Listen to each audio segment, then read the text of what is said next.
Zechariah chapter 14.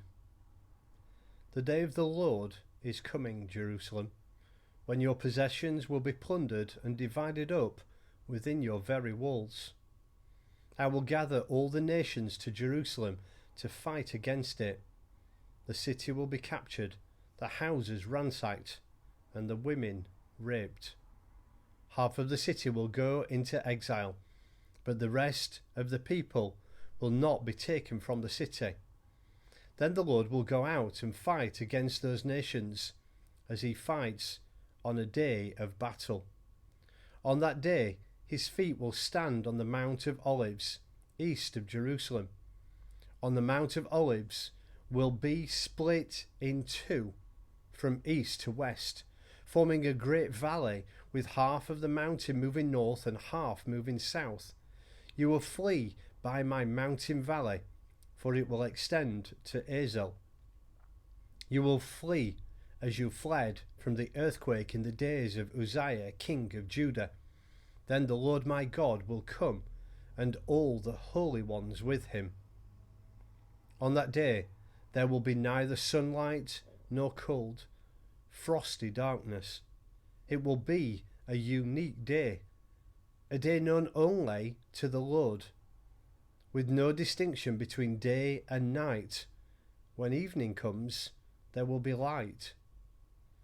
On that day, living water will flow out from Jerusalem, half of it east to the Dead Sea, and half of it west to the Mediterranean Sea, in summer and in winter. The Lord will be king over the whole earth. On that day, there will be one Lord, and his name the only name.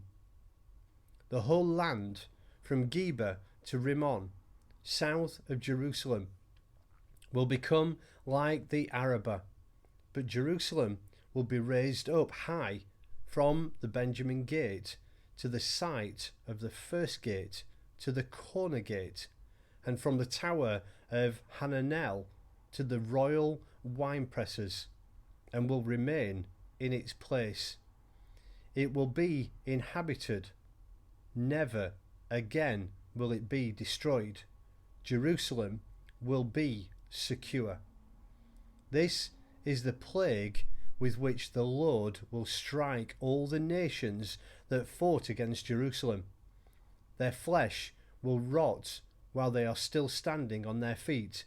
Their eyes will rot in their sockets, and their tongues will rot in their mouths. On that day, people will be stricken by the Lord with great panic. They will seize each other by the hand and attack one another. Judah too will fight at Jerusalem. The wealth of all the surrounding nations will be collected, great quantities of gold and silver and clothing. A similar plague will strike the horses and mules, the camels and donkeys, and all the animals in those camps. Then the survivors from all the nations that have attacked Jerusalem will go up year after year to worship the King, the Lord Almighty, and to celebrate the Festival of Tabernacles. If any of the people of the earth do not go up to Jerusalem to worship the King, the Lord Almighty, they will have no rain. If the Egyptian people do not go up and take part, they will have no rain. The Lord will bring on them the plague he inflicts on the nations that do not go up to celebrate the Feast of Tabernacles. This will be the punishment of Egypt, and the punishment of all the nations that do not go up to celebrate the Festival of Tabernacles. On that day, holy to the Lord will be inscribed on the bells of the horses, and the cooking pots in the Lord's house will be like the sacred bowls in front of the altar.